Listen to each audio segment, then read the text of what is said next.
Hello সৌরজগতের বন্ধুরা, সফলভাবে চাঁদের উদ্দেশ্যে যাত্রা করল ghost rider in the sky.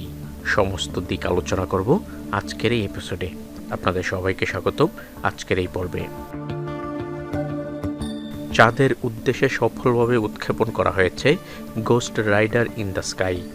16 জানুয়ারি বৃহস্পতিবার বাংলাদেশ সময় দুপুর 1:03 যুক্তরাষ্ট্রের ফ্লোরিডার কেনেডি স্পেস সেন্টারে লঞ্চ কমপ্লেক্স 39 থেকে উৎক্ষেপণ করা হয়। এটি যুক্তরাষ্ট্রের মার্কিন মহাকাশ গবেষণা সংস্থা নাসা এবং ইলন মাস্কের স্পেস এক্স যৌথভাবে এই মিশন পরিচালনা করছে।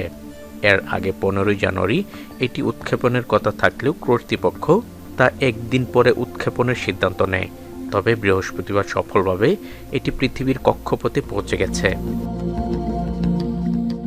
এই মিশনে নাসার নেতৃত্বাধীন 10টি বৈজ্ঞানিক পরীক্ষা ও পরীক্ষামূলক নতুন প্রযুক্তি চন্দ্রপৃষ্ঠে নিয়ে যাওয়া হচ্ছে। এই মিশনে রয়েছে 2টি ল্যান্ডার। মূল ল্যান্ডার হিসেবে রয়েছে ব্লু গোস্ট লুনার ল্যান্ডার, সঙ্গে বাড়তি পেলোড হিসেবে আরও রয়েছে জাপানের আইস্পেস নির্মিত রেজিলিয়েন্স লুনার ল্যান্ডার। এই ল্যান্ডারেই 10টি বৈজ্ঞানিক পরীক্ষা ও কিছু পরীক্ষামূলক প্রযুক্তি রয়েছে। ব্লু গোস্ট লুনার ল্যান্ডার চাঁদে যাওয়ার আগে ব্লু গোস্ট পৃথিবীর চারপাশে 15 দিন ব্যয় করবে। এই সময় পৃথিবীকে কেন্দ্র করে ঘুরবে এটি। এর মাধ্যমে অর্জন করবে প্রয়োজনীয় গতিবেগ, তারপর ছুটবে চাঁদের উদ্দেশ্যে। চাঁদের কক্ষপথে 16 দিন অতিবাহিত করে চন্দ্রপৃষ্ঠে স্বয়ংক্রিয়ভাবে নামার প্রস্তুতি নেবে। এই ফ্লাইবাই বা ঘোরার মাধ্যমে চাঁদ ও পৃথিবীর মহাকর্ষ কাজে লাগিয়ে কম জ্বালানি খরচ করে প্রয়োজনীয় বেগ অর্জন করবে ল্যান্ডারটি। এর লক্ষ্য চাঁদের মেরিক্লিয়াস ক্র্যাটার বা খাদ। এই প্রাচীন গর্তটি গ্রহাণুর আঘাতে সৃষ্টি হয়েছিল।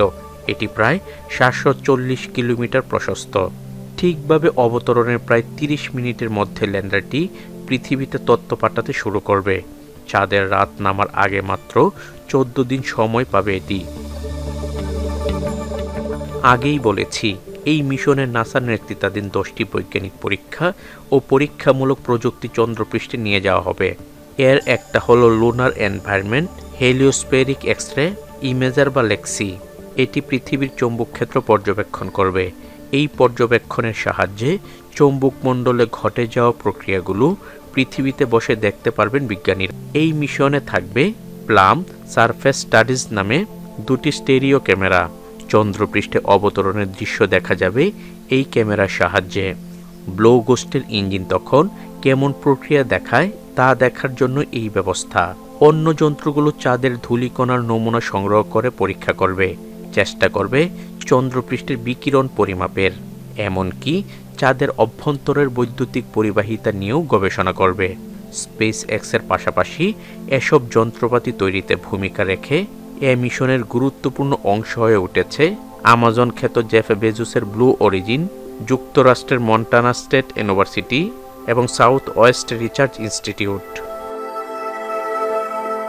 আপনি যদি মহাকাশ সম্পর্কিত নতুন নতুন তথ্যমূলক ভিডিও পেতে চান তাহলে এই সৌরজগৎ চ্যানেলটিকে সাবস্ক্রাইব করতে ভুলবেন না। তো আজ এ পর্যন্তই, দেখা হবে অন্য এক নতুন ভিডিওতে। ততক্ষণ পর্যন্ত সবাই ভালো থাকবেন, সুস্থ থাকবেন, নিরাপদে থাকবেন। আল্লাহ হাফেজ।